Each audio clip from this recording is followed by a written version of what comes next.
My name is Lamkutin Tang Chongloi, head of the Department of Sociology, and Can see welcome you. speech will We be can see given you. by Sir Peter, which is Sir Peter Banks, Administrative Head from St. John College, Dimapur, and vote of thanks will be given by Dr. Sita, Department of Sociology. And for first of all, I just want to say a big thank you to our ma'am, Dr. Jeuti Barooah, for accepting our invitation to be a part of our webinar session. And we just want to say thank you to her. And I believe that we will, all of us will participate, and we will, at the same time, all of us will try to be till at the end of the session. And just one information which I just want to pass it to all the students, all the participants, that in case if there's any question, then at the end you can just write down, or you can just at the end when we have a discussion hour, you can just write if you don't want to speak, or if you want, then you can just raise the questions, and ma'am, our resource person, she will try her level best to answer the questions which if any of our students have it. And the topic of our webinar, our session today is the customary laws and ascertainment of future expedient among the Naga communities. So this is our topic of our today's webinar, and that's all about the introduction which I just want to give it.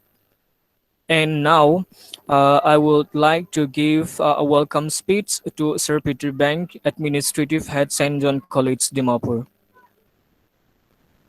Sir, you can take your time. Well, good afternoon, everybody. Thank you for the introduction, Sir Lamko Tintang. Thank you, Sociology Department, for arranging this webinar. And of course, thank you very much to Dr. Jeuti Barooah for giving her time for this session. I understand we're joined today by both our own students and some from other institutions. So anyone who's joining us from outside of St. John, welcome to this session.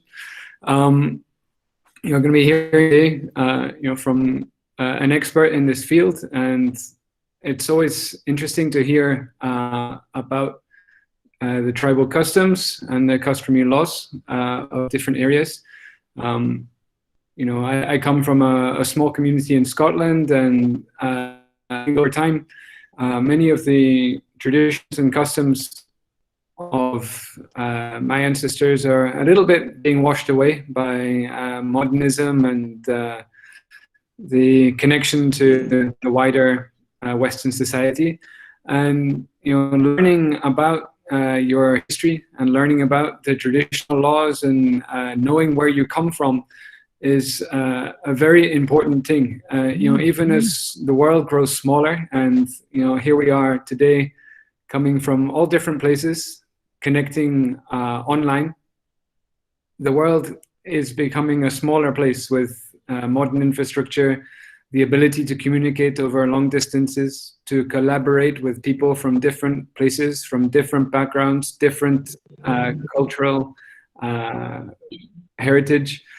We become exposed to so many different things. It is easy that we all get mixed up, and we will all become one in a long term if we all just allow ourselves to forget where we come from. So it is very important that as we become more exposed and more connected, that we also learn where our ancestors come from, what is the traditions and customs of our people, so that we understand what makes us unique and what makes us different. So, having these backgrounds and these understandings allows us to have a different viewpoint, a different perspective, and to bring something interesting to the table when it comes to these connections across boundaries. So I don't want to speak too long. I want to give maximum time to our speaker today, but always it's good and I'm delighted to see these sessions being organized by Sociology Department and other departments in the college. So thank you again, Professor Barooah, for giving us your time, and I will end there. Thank you. Okay.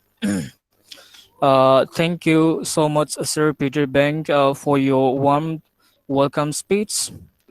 Next, we will just move towards the main session of today's webinar. That is the session. We'll be starting the session.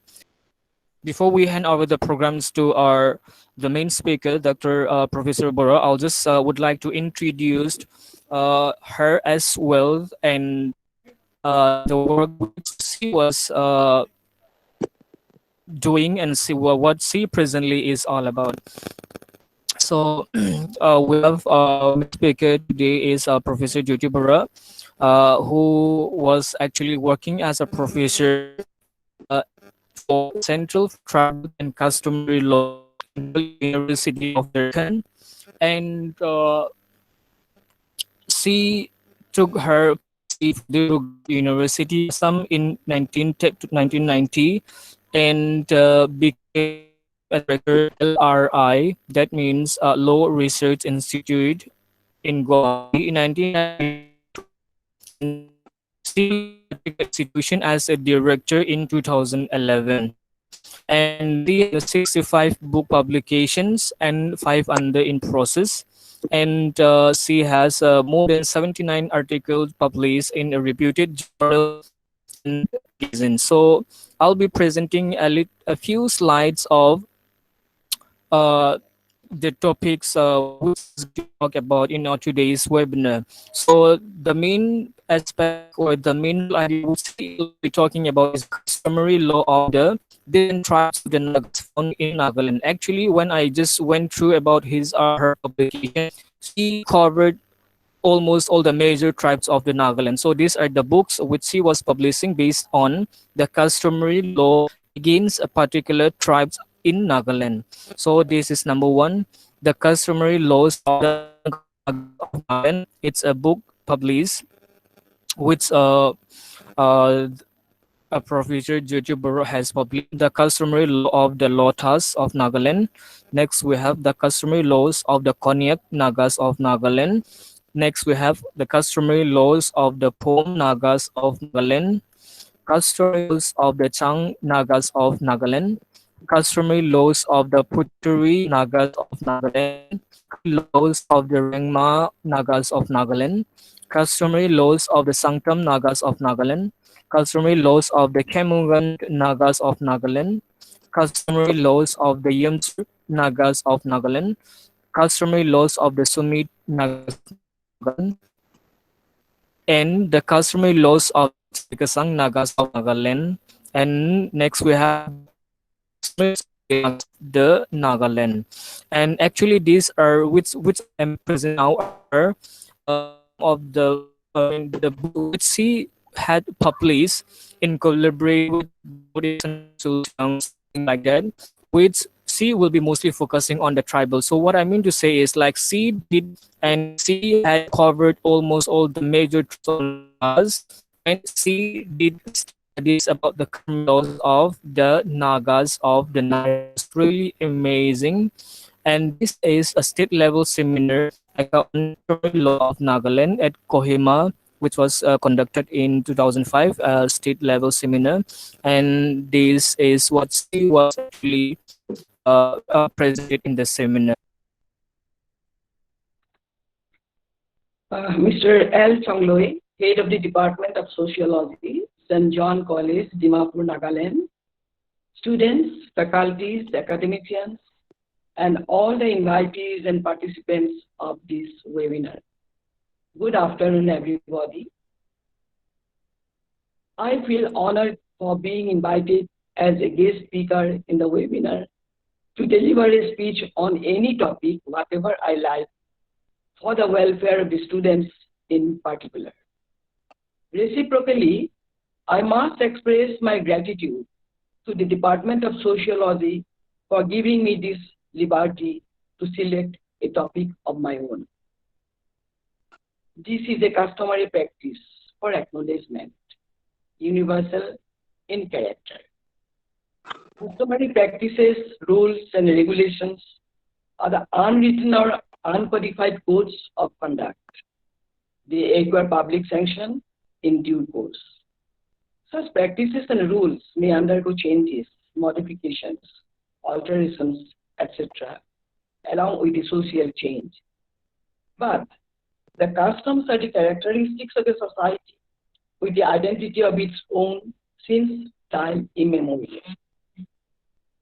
Even in the international scenario, customary international laws are there originating from custom. Along with the general principles of law, custom is considered by the International Court of Justice, and thereby they accept the existence of customary international law. But there are many differing opinions relating to rules contained in it.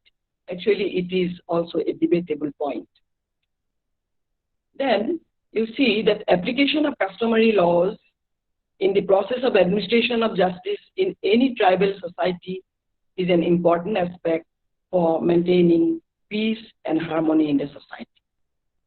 The customary laws prevailing in the Northeast India may be mentioned here as a special reference because India's Northeast is an umbrella term used to mean the states of Assam, Arunachal Pradesh, Nagaland, Manipur, Mizoram, Tripura, Meghalaya, and Sikkim. The people of the simple societies of these hill areas are exactly the same with any other people of the country, with the same human needs, aspirations, love and fears, same faults and virtues. There is no difference, but where these people differ is in the kind of life governed by their customary laws and practices. They do not possess any codified law for social control. With such practices or customs, these people require some special protection. The framers of our Indian Constitution were fully aware of the rich cultural heritage of our indigenous people of the hill areas. And therefore, we have 4 different constitutional provisions available for the scheduled tribes. They are, number 1, protective provisions, 2, developmental provisions, 3, administrative provisions, and 4, the provisions for reservation with special provisions. These are the ways to respect the customary laws and practices for the future generation. On the other hand, it is to be mentioned that under the provisions of the 6th schedule of the Constitution, autonomous district councils had been established in Mizoram, Meghalaya, and Karbi Anglong and Dima Hasao of Assam. These are 2 hill districts of the state of Assam. No district councils have been formed in Nagaland and Arunachal Pradesh. 6th schedule has been made applicable to Tripura only from 1984. Manipur doesn't come under the purview of 6th schedule. The district councils of Mizoram and Dima Hasao made their own rules for administration of justice in 1953 and 1955 respectively. And it is very interesting fact that in the hills of Mizoram, that autonomous district council had codified their Mizo customary laws, which is called Mizo Namdan. Mizo Namdan means Mizo customary laws in the year 1956. And also, they have already codified or amended their customary laws and practices in the year 2003. I hope, am I audible to you all? Am I audible to you all?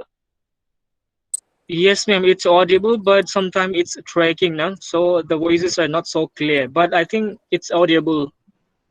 Yeah, thank you. And we have that special provisions under the provisions of Indian Constitution for 9 different states of the country. But here, in today's discussion, I will mention only the Article 371A regarding state of Nagaland. The Constitution 13th Amendment Act 1962 provided special safeguard for the people of Nagaland. Article 371A of this amendment provides that no act of law passed by the Union Parliament shall have legal force in Nagaland on certain subjects unless it is specially decided by the Nagaland Legislative Assembly. Those issues are religious or social practices of the Nagas, Naga customary law and procedures, administration of justice, ownership and transfer of land and its resources. In the Third Amendment Act in the year 1984, a new chapter, Chapter 4A on customary code, has also been incorporated, where 3 classes of customary codes are defined.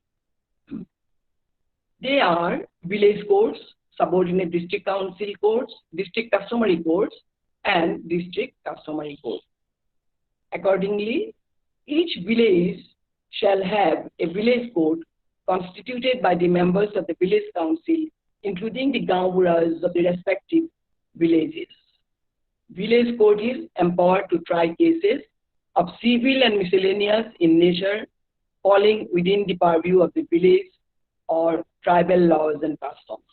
But a village court is not competent to pass a sentence of imprisonment in any criminal case. It shall, without delay, refer the case to the competent court. Actually, I am trying to be very simple, I am simplifying the legal versions, legal sentences, so that everybody can follow my speech.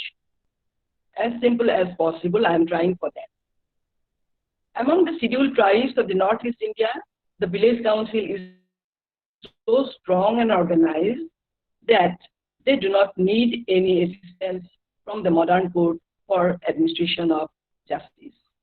The disputes are settled accordingly to their own traditional customary laws because it is fast and cheap. Moreover, the traditional value of the societies are also to be given due importance and respect. Now, with this background, I want to place certain information before you because, since I have been given to speak on any topic, why I had selected this topic, that I want to focus here. As a director of the Law Research Institute of the Gauhati High Court, I had the opportunity to undertake a research project from Northeastern Council, Shillong, regarding the customary laws of the tribes of Northeastern region. And fortunately, the state of Nagaland was also one of them. I had to cover the Naga communities, both from Manipur and Nagaland. But in the state of Manipur, I could cover only Tangkhul Nagas, Pome Nagas, and Mering Nagas. But for the state of Nagaland, I could cover 16 different Naga communities with the help of my research team from Nagaland. I had to select my research team from the state of Nagaland only because of their background knowledge. They know many things better than me, so that they can work amongst the villagers by interacting with their own experience and knowledge. Various communities were Ao, Angami, Lotha, Cognac, Sumi, Rengma, Sangtam, Pom, Pochuri, Chang, Sakesang, Jeliang, etc. Already Mr. Chongloi, he has shown everything, my books there to you. And then we visited their respective villages during the period of 2003 to 2005 to collect their various customs and practices with special reference to their landholding system. Because mostly you know that land is the nucleus of the society and identity of a particular community. On the other hand, the land relates to their practices of various issues like inheritance and succession. So, from the sociological point of view, these aspects are very much related to their family organization, clan, marriage, divorce, custody of children, adoption, guardianship, maintenance, etc. All these issues are interrelated to each other, reflecting their customary practices. Since it is the Department of Sociology, I want to clarify one thing. See, if you go to analyze the system of family organization or clan or marriage, you have to find out the system of exogamy or endogamy. This is the clan organization, whether they can marry within the same clan or not admissible, and they should marry outside the clan. And on the other hand, regarding extension, you find out this, that whether the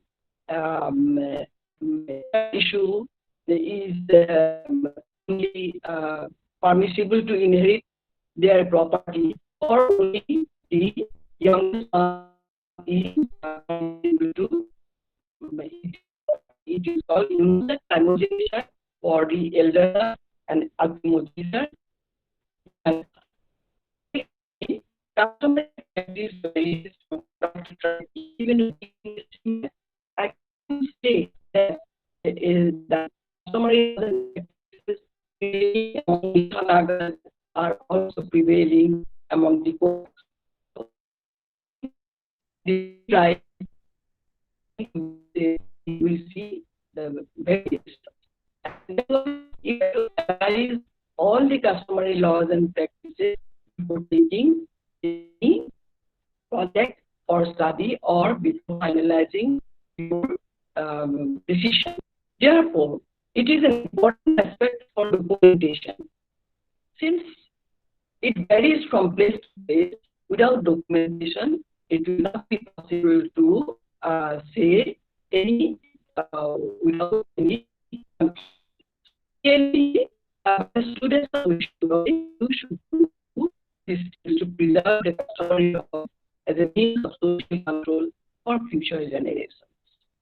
And so now I'm trying to point of this to the immediate future. Society is dynamic and laws being the customary laws.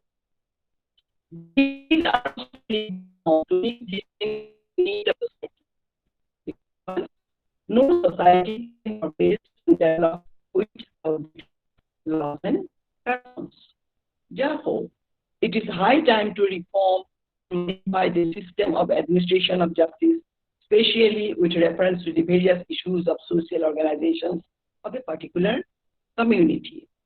First thing, at the very first, you should know about the institutions in their society. So, in what way you have to proceed in the right direction?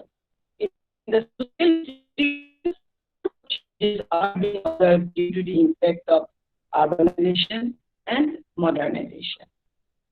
All the indigenous societies of the Northeast region are therefore in a transitional state from tradition to modernity. Such a situation, reformation of the customary laws according to the requirements of the present society is essential. It is the duty of the responsibility of our present generation.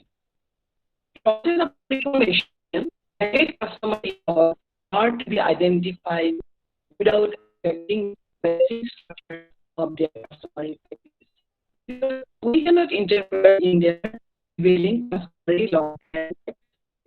It is a process to maintain the peace and harmony with social control. Because the customary laws prevailing among the tribal people are the laws of the group. A tribal individual belongs to the community. So, on the basis of my observation, experience, or interaction, I would like to suggest a few points, especially the generation, because you are the future of the society. You build the society. You have to modify the society. First one is the customary laws and practices should be analyzed. First, you have to analyze what are the changes required for that prevailing customs and practices. So, after analyzing for modification and codification in the changed social milieu of the present society, you have to take various interviews from the elderly person of the society. Otherwise, without any discussion, you cannot proceed. You cannot do anything.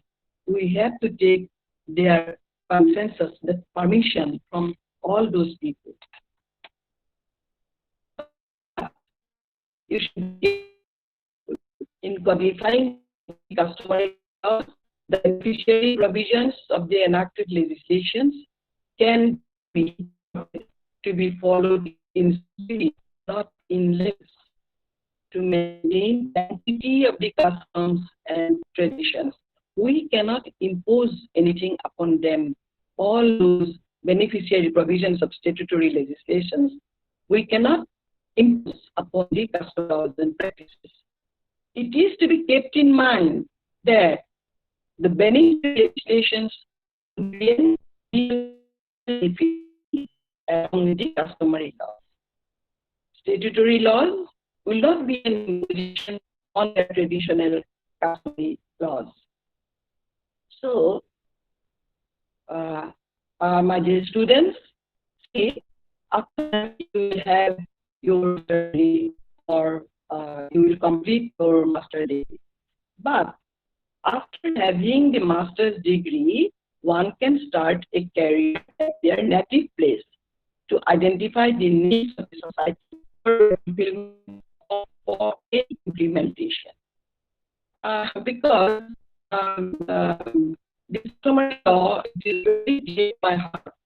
Since 1977, I was associated with the tribal people of the northeastern region for more than 30 years. So, what I feel for their upliftment, for their progress and development, because development only they will appreciate. Development is all types of development we have to analyze. For that purpose, if we can have one particular tribe for our what mostly preparing dissertation in your course. So for that purpose also you can select one tribe to do your work. You can select your own native place to identify the needs of the society. What needs? What will they be?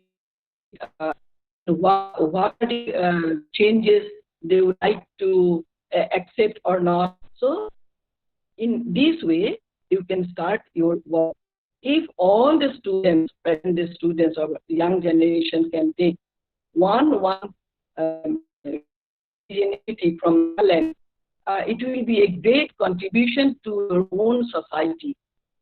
Because otherwise it is not codified. It is not compiled. My work was only compiled the customary laws and practices. I cannot compile that. Legislative Assembly is empowered to codify that. If the state of Mizoram has codified their customary laws and practices in the year 1956, amend laws and practices year 3 according to their social change. Why you cannot do? You are also eligible for that type of work in your native place. So, in that way, you can uplift all societies. That doesn't mean that there is that always you will discuss or you will analyze or you will take for your study only the native people or only the village people or the limited areas of the tribal societies. Because now society is changing. So there is also scope to explore new areas of study and work in the new avenues having the impact of urbanization and modernization and with various technologies without confining in the limited areas. So that is also one aspect of your study. Here, I would like to mention one thing, that my thesis was, my doctoral thesis was on the status of single women in the customary, in the Hindu Assamese society. Always I am speaking on customary laws, that's why I am mentioning the word customary laws. That single women in the Assamese Hindu society. So, why I realized the problems of Hindu women as a single woman. I had the experience of being a widow at a very tender age, and that is why I could explore different issues.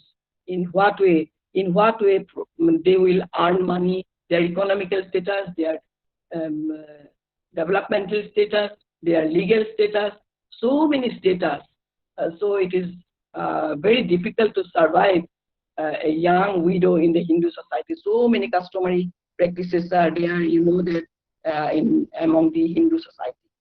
And only from my own experience, I could realize that yes, instead of taking a topic on tribal society, because initially I took the customary laws and practices of the Karbis of Assam. And then I thought that instead of doing this thing, because that was my service, that was my job. During my service life, I can do everything. But who will do about the status of single women in the Hindu customary laws? And that's why I completed my PhD on that particular topic. And that is why I would like to suggest you that apply all sociological approach in any situation to win the heart of the people and to reach them in the process of your study. And most probably you do not know about this thing, that fund is not a problem. Funding agencies are always in search of devoted workers who are the genuine workers. So if you can proceed to undertake this type of study, fund is available for you. Earning is also a learning process, and grab it for better utilization of your life for a better tomorrow. See, this, my job as a director or research officer in the Law Research Institute, it was a service and it was my earning source. But at the same time, I was very happy that it is also a source of my knowledge. I could learn a lot in the hill areas of the Northeast, and that is why now at present I am associated with so many people in the Northeast that I feel that as if it is my home. I feel very homely, and this association with the tribal communities is very, I like it very much, and it is a pleasure to speak on this particular topic. So many things are there to explain everything. It is not possible within a limited time because we have the time for question answer also. And dear friends, I therefore hope that from the topic of my discussion, the young generation will realize the value of the customary laws and practices, our old age tradition, to maintain the peace, tranquility, and integrity of the indigenous communities of Nagaland. Since the Indian Constitution has given us the opportunity, liberty, everything has been given by the Indian Constitution, we can proceed in the right direction for the development of our indigenous people. So I have a request to all of you so that you can give much importance to this particular topic for the development, for the welfare of the indigenous communities of Nagaland. Thank you. Thank you very much.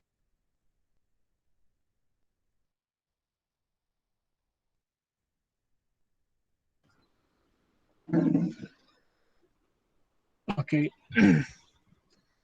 Thank you so much, ma'am, for your wonderful inputs and the insights that you have passed it on to each and every one of us. And I believe that we will take a step ahead forward from today itself, maybe from a theoretical point of view, to strengthen the the traditional aspects and the traditional ratios and the degrees, like the customs, the norms and the values that we have by each and every tribes in and I mean within Nagaland.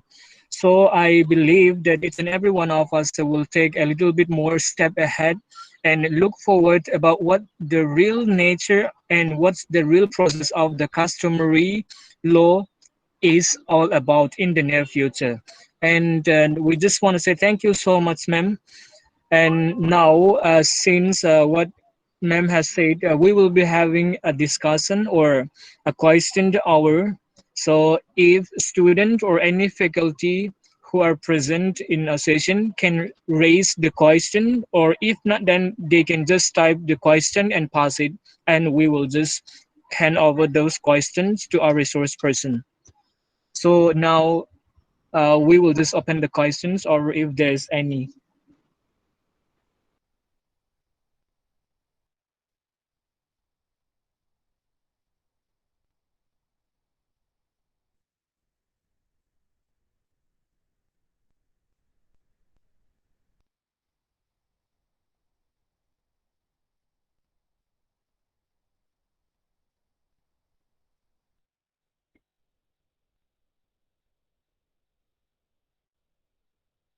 Mr. Changloi. Hello, Mr. Changloi. Yes, yes, ma'am. Yes, ma'am. All those questions, we can have an informal discussion because the time is short. That will be better. The informal discussion will be more beneficial, I think. Ma'am, I'm not getting you. Actually, the line, the voice is so much tracking. So, ma'am, would you repeat once again? Yeah, it is a network problem. You Yes. see, instead of giving written questions, Mm-hmm. it would be beneficial for all of us if we can discuss all the points they need Mm-hmm. in a in informal way. Yes, yes, yes. Yeah. There should not be any formalities. Mm-hmm. Yeah, yeah, yeah. Yeah, any Yeah, question they can ask me. yeah. So, I mean, the participants, mostly the students, if there's any questions or any issues that you want to discuss with our ma'am, then you can just raise. The time is open.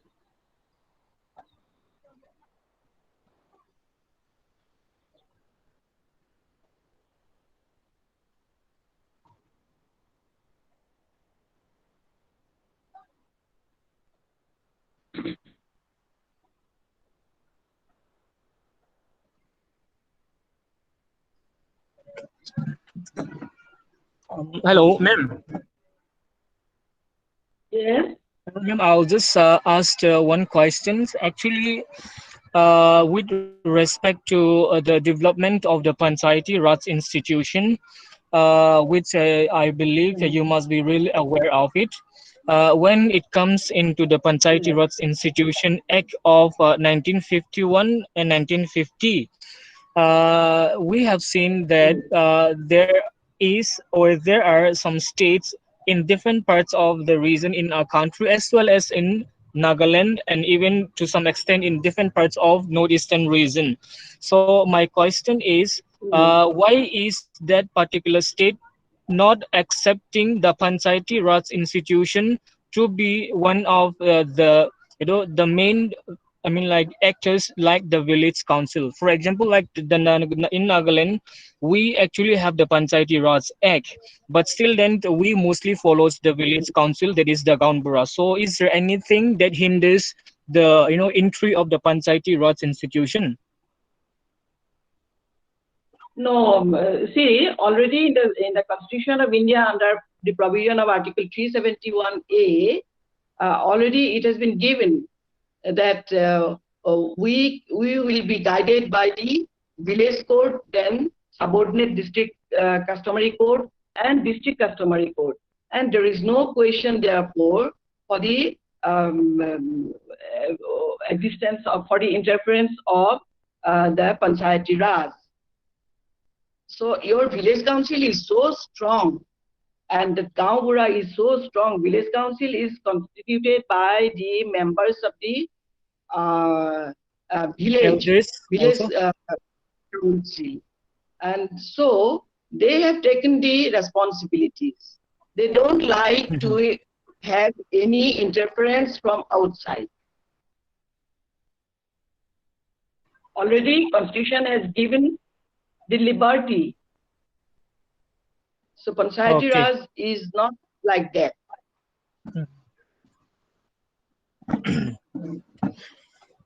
Okay, ma'am. Thank you. And ma'am, I just want to ask one question also in relation with the village council. Uh, Actually, I have one article, not my publication, but one article journals. So that says that the Naga village council consists of two or more clans. Of course, there can be more Yes. than three, four clans. I mean, like just like for example, in the case of Dimapur, there are more than more than 15, 16 tribes live, and even non-tribals people also inherit. I mean, like the particular area, particularly the Dimapur. So traditionally, its clan occupies a clearly defined area in the village. Now, my question is that not all the tribe have a chief. Not all the Hello, tribes you have please repeat. chief like the. You please Hello, am repeat. I audible, ma'am? You please repeat it again. Okay, okay. Now, actually, the question is not all the tribes have the chief at the same time. So, for example, like the Angamis, for example, have neither chief nor formal village council. So, can you elaborate what's the reason why the Angamis not have a particular village chief nor the formal village council?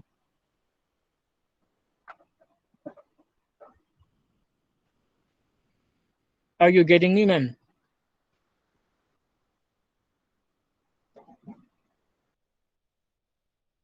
Hello,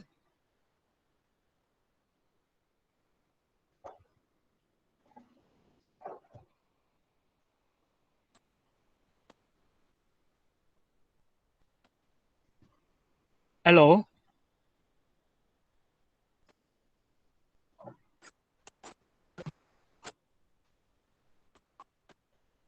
hello. Am I Sir, you are audible? audible, but I think there is a problem with ma'am. Yes, yes, I Network is believe. too much weak. You are And at the audible? same time, students. Hmm. Yeah. Students also, if they have any points to discuss or any questions, then they can just ask also. I have one question, but how to ask? There is too much disturbance. Yeah, let's wait for her. If I think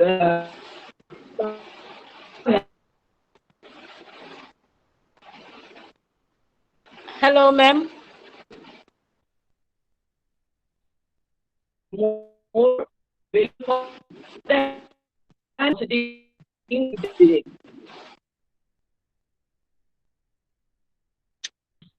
So much network issue, I think.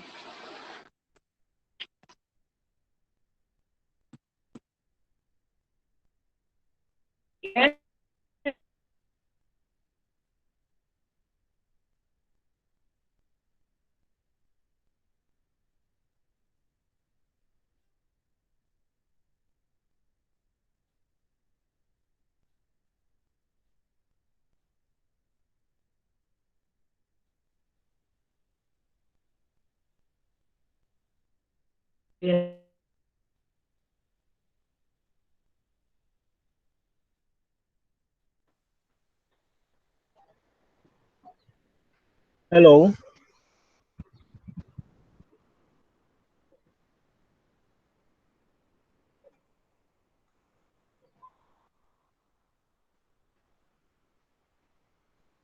I think ours is okay, but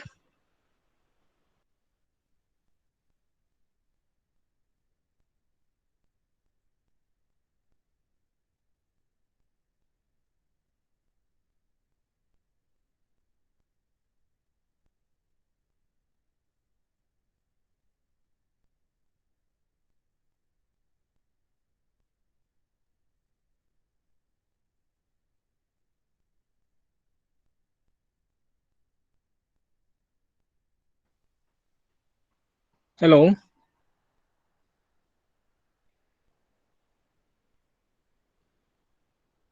I think ma'am left. Let's wait for her. We'll just. Yeah. Hello, ma'am Sita. Yes. Can you hear me? Yes, you are clear. I think ours is okay, not the network. Yeah. Hmm.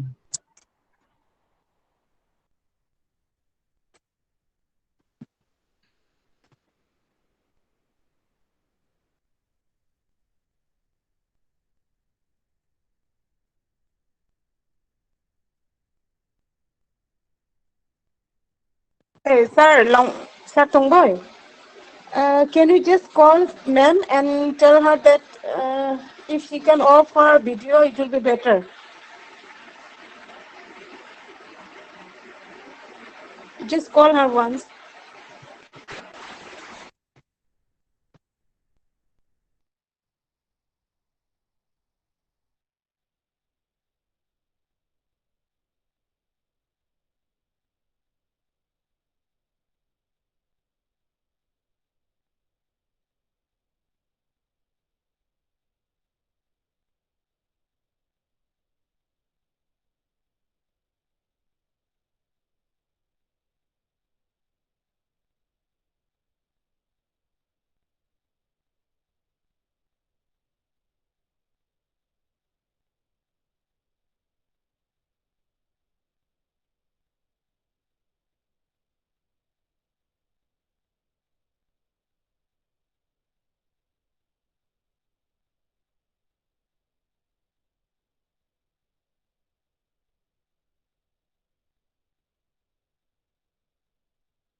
Yes, she said she is trying and she will come in again. And I just told her to off her video as well. Okay, okay.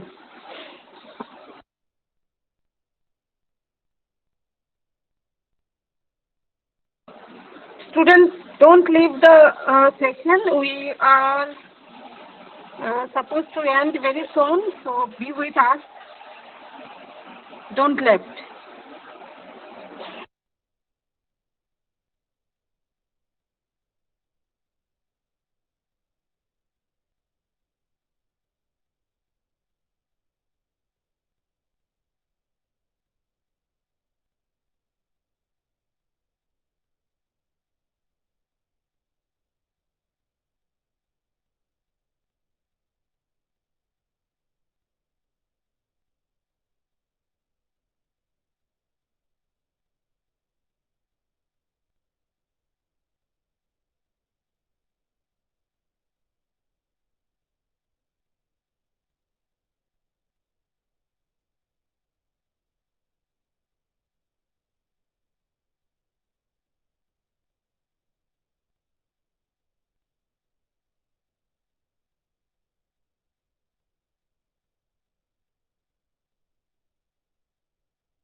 Uh,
How long we have to wait?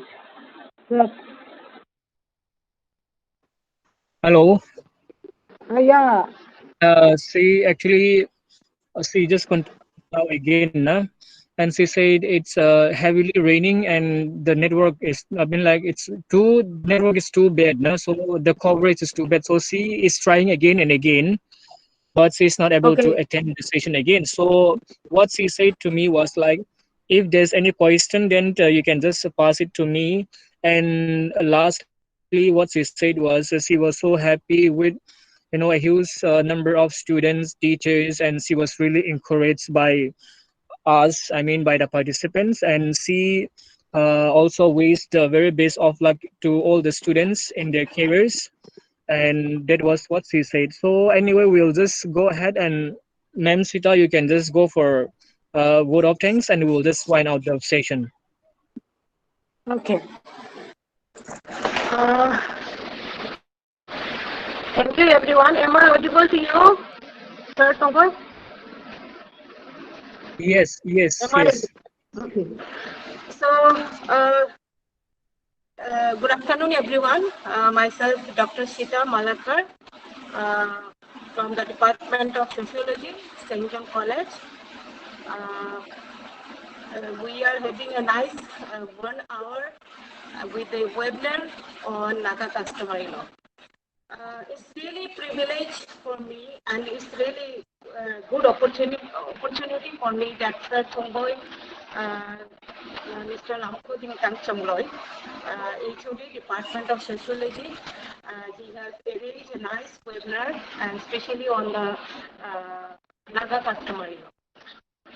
I thank all the students of St. John and other colleges students who has actively participated and is sitting more than 45 minutes in front of mobile screen or laptop with their passions and learn and gather the knowledge on judiciary and the custom of Naga people.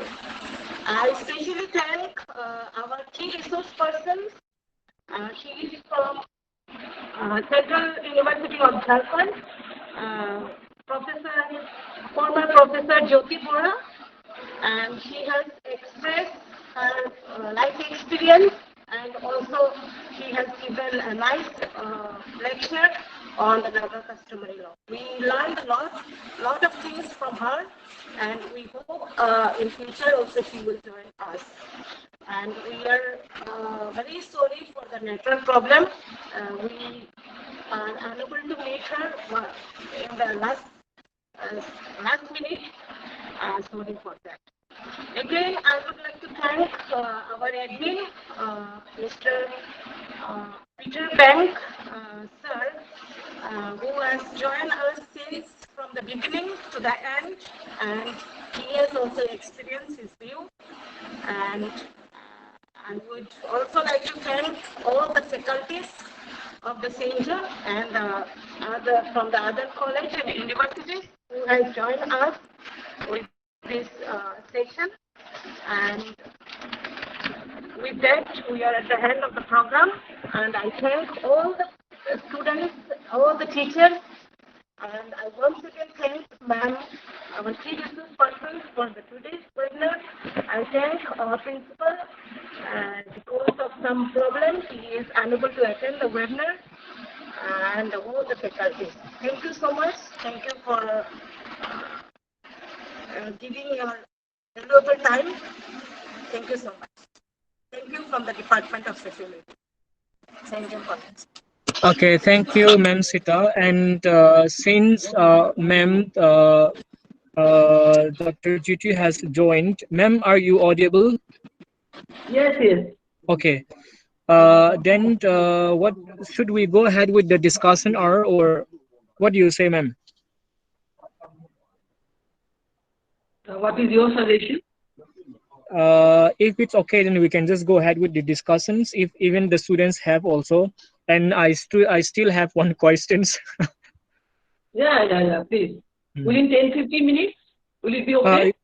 Yeah, maximum 15 minutes or maybe 10 minutes also will be okay. Fine. Yes. Carry on. Okay, Ma'am Sita. Yes. Carry on. Ma'am Sita, yeah, you just go ahead with your questions. Yes. Ma'am, actually, I am from the different state, and I went to Nagaland for serving there. But one thing I noticed, and I am very surprised that I saw in the village. I went to some of the village with my students during their dissertation field work. At that time, I saw most of the village headmen on the Gauhati, they are the male person. So there is a less participation of female, especially in the power. So if the system is like this, then how can a woman, after if she is deprived from any right, how can she overcome the problem? So I saw these things happen in Nagaland as well as in Meghalaya also. So though there is a material, yes. Yes. Yeah.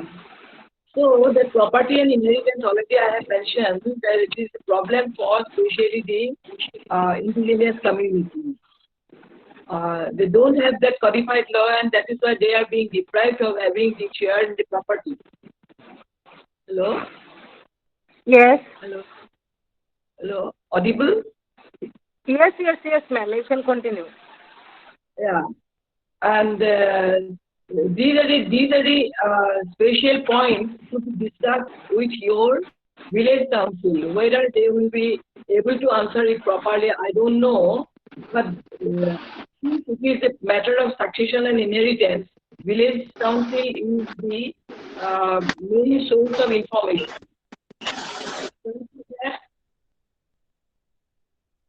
Okay. Thank you, ma'am. Yeah.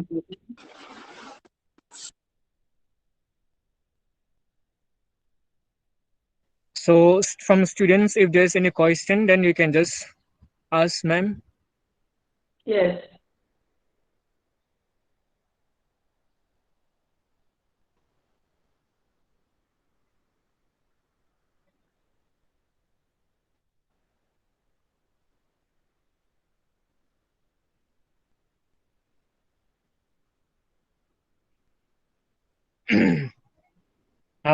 If not, then I'll just raise one question for ma'am, which I have already asked it, but due to bad network coverage, maybe it's not clear enough. I'll just repeat my question, ma'am, again. When we look towards the past and the history of the Nagas village council, which was mostly chiefed by the chief of the village, and mostly the chief when it comes into the Nagas, particularly the Nagas of the Nagaland, then the chief was found to be in a hereditary form in the past. But Yeah. now my question is, in the past, the Semas and the Cognacs had a very powerful hereditary chief than compared to other Naga tribes. Can you Yeah. tell me, ma'am, is there anything, any reason behind that? That the Semas and the Konyak had very powerful hereditary chief as compared to other tribes of the Nagas. Yeah. Yeah, that is the attitude of the people there, people of that particular society, and therefore they have given the status like that. And other societies are most probably very weak, and they are not in a position. They are not. Yes. Hello. So Yes, yes, other ma'am. people, yeah, they are not in a position to do like that, Cognac and others in STEMA. Now, what you told me about the Yes. Naga community. Yes.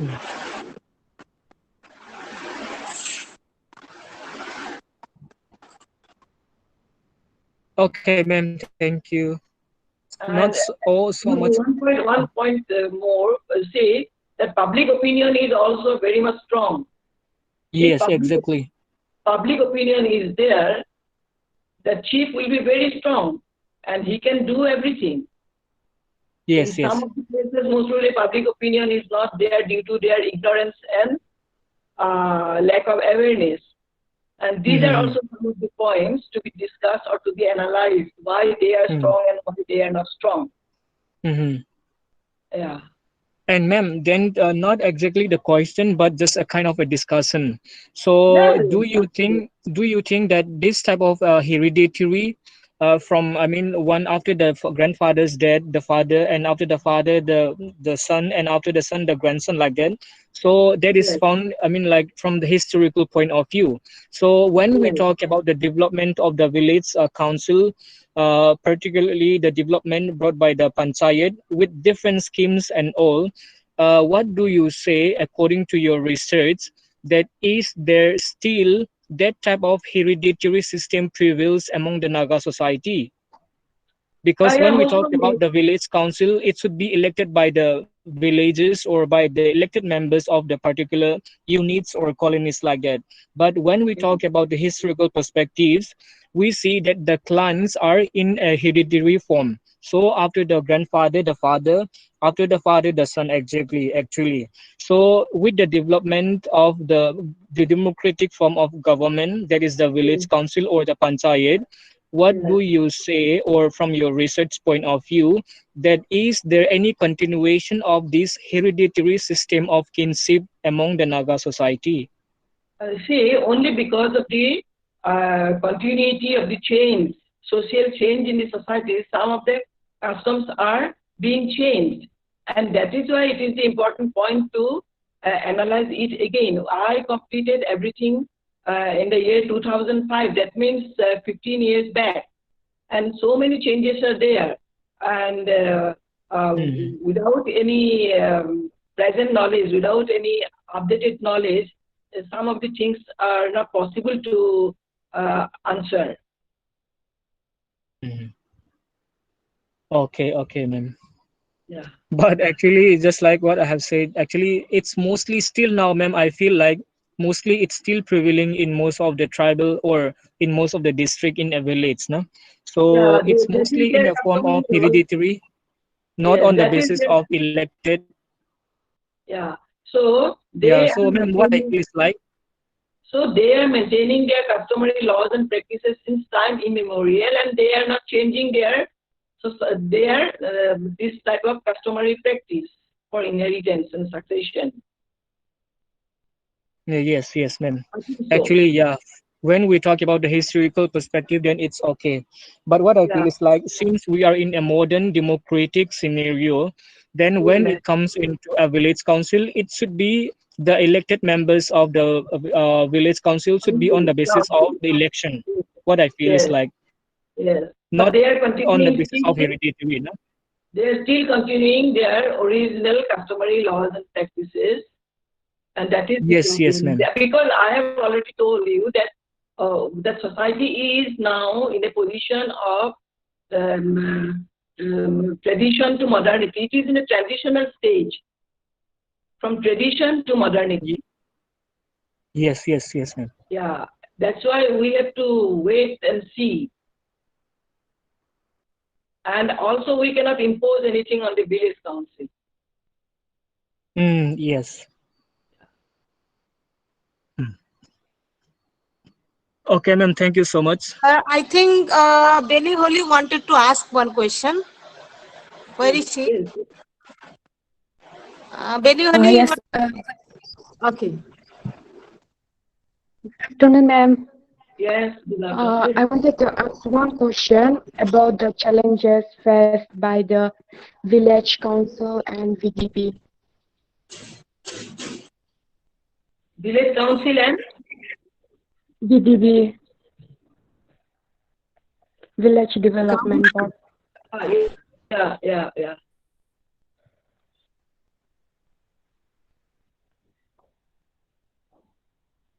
Benny Holly, can you repeat the question again? Yes, again. Challenges. What are the challenges faced by the village council and village development board? Okay. Village development.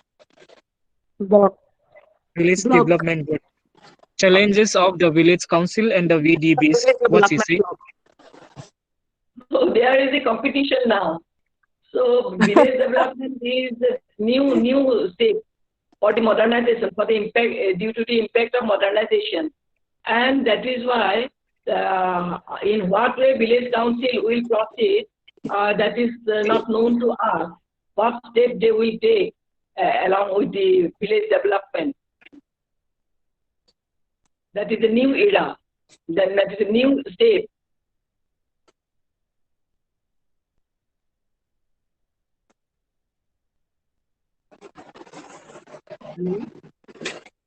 Okay. Benny Holly, you got the answer? Hello? Hello, Benny Holly.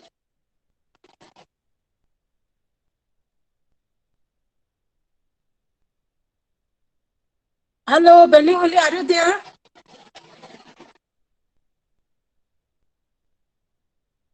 Okay, maybe because of network problem. Okay, we'll make an Yes. Yes. Thank you, ma'am. Okay. See, understand. Yes, ma'am. Yes. Hello. Hello? Yes. Okay, she understand.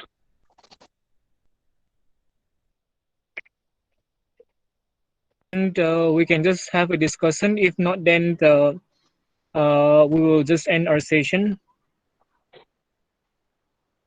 Any more questions or any more discussions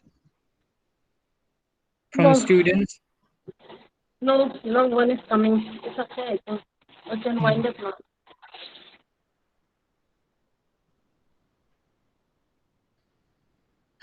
Then okay, ma'am. Then that's all about our discussions and the questions that we have. And thank you so much for your wonderful answers that you have given to us. And last but not the least, we will always remember you. And whenever we have any kind of seminars or a webinar, if we need you, then we'll just request you again to be a part of a seminar again, ma'am. Thank you so much. I am also very happy for all the participants and for their interest on this particular topic. And I Yes, wish all of them. Mhm. Thank you so much, ma'am. Okay, thank you so much, ma'am. Yeah, thank you, everybody. Thank you.